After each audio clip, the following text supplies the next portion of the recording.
I've done 2 really heavy analysis videos in a row, so I thought we'd take a break and talk about something over which there is absolutely no controversy within the Arcane fandom. I'm talking about the Arcane Couples. Ekko Jinx, we thought it'd never happen, but it did. I had a crush until you started talking to the gun. What's the matter, little man?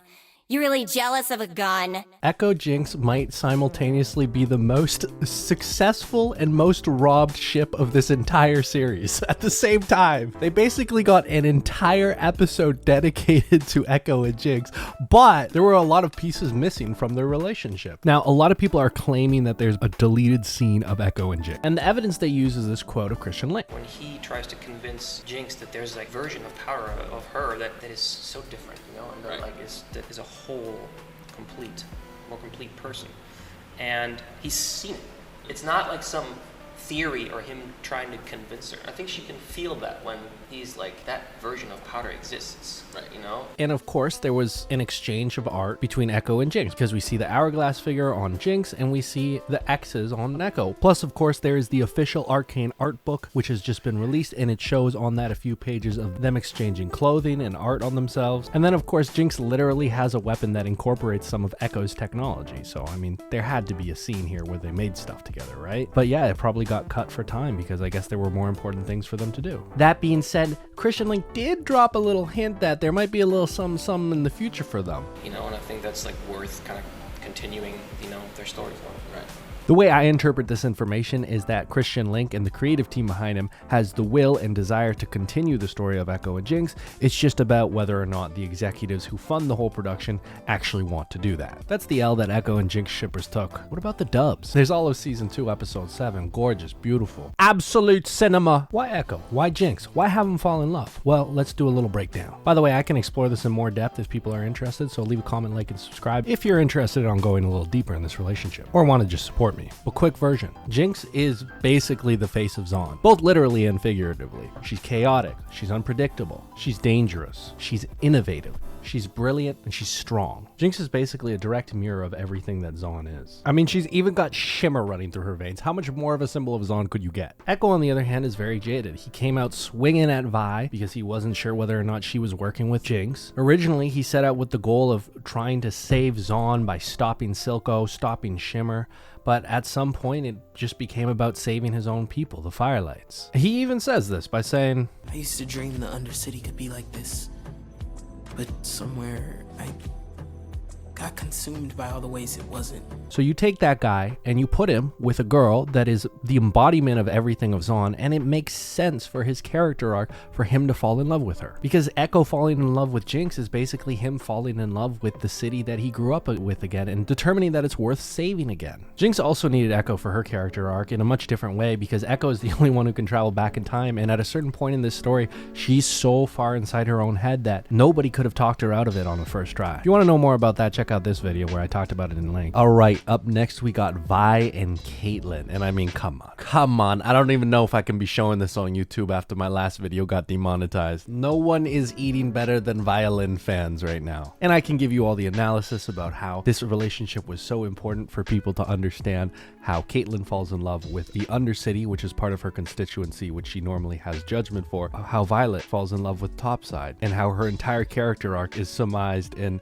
her first shot being her hating Piltover, and then her last one being her literally in love with the highest point of Piltover. But I'm not going to do that. I'm not going to mention that Vi and Caitlyn's love scene is there to show that Vi has a future without Jinx around. I'm not going to do that. I'm not going to bring up the fact that Vi said that the Undercity's going to eat you alive, and then, you know. I'm also not going to mention how Caitlyn's very first line in the entire show is her being impressed that Jayce went to the Undercity to get those. And in the end, she ends up with someone from the Undercity. I'm not going to mention that. Instead, I wanted to bring attention to a very little known fact. See, when Christian Link was asked directly, will we see Kate and Vi again?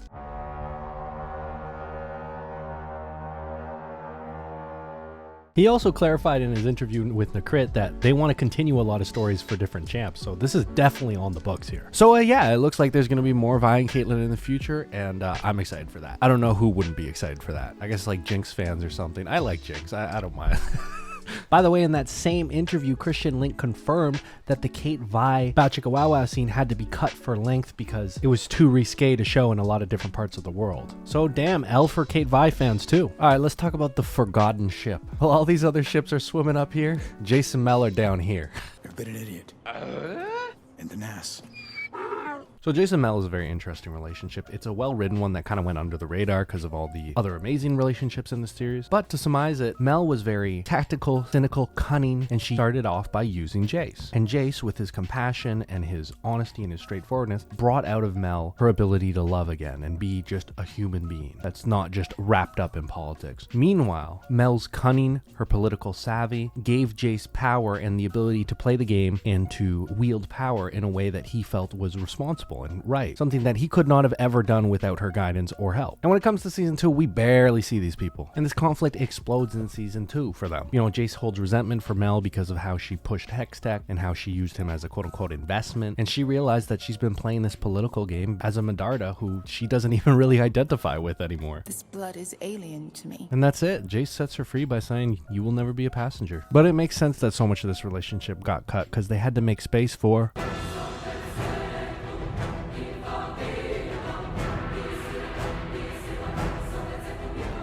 This has to be the most controversial pairing of this entire show. There's a lot of J-Vic shippers where, you know, they're viewing this relationship as not straight, which, I mean, yeah.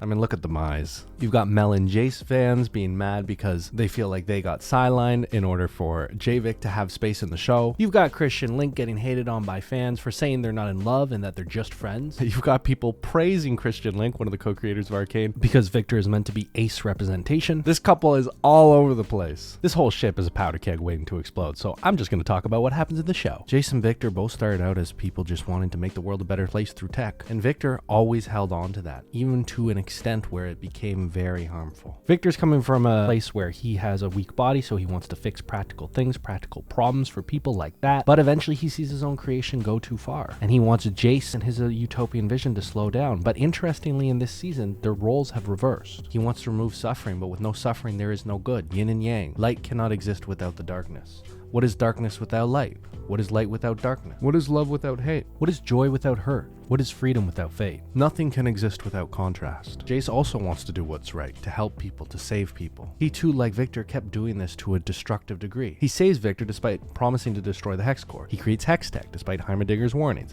He makes Caitlyn's Hextech gun despite promising Viktor and working with Mel to ensure that there's less Hextech weapons in the world. But thanks to having a crazy night out with the lads, he gets to see where all this progress really leads. And since him and Viktor started on this pursuit, he can see Viktor's progression as natural. He can understand where Viktor is coming from because after all, he's too started down that path of wanting to end suffering through technological progress. But knowing where it leads, he's the only one who can pull him back from the edge. Not to mention, both Jayce and Viktor stopped each other from unaliving themselves at different points in the story. So for them to die together is only natural. Isn't that a beautiful little full circle moment? Now clearly there's a lot more going on here than just being friends. There's a kind of tension between them that, while you may not necessarily quantify it as romantic or lovey-dovey or boom chicka wow wow or whatever you want, there's clearly a kind of deeper love between them. And unfortunately for J-Vic fans, their story's over. Because when the cast was interviewed after Act 3 of Season 2, when they were asked about Jinx's death, this is how they replied. We don't know. Who knows? You might.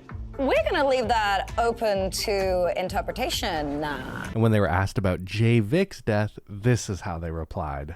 They are right now. I would say they have unfortunately disintegrated.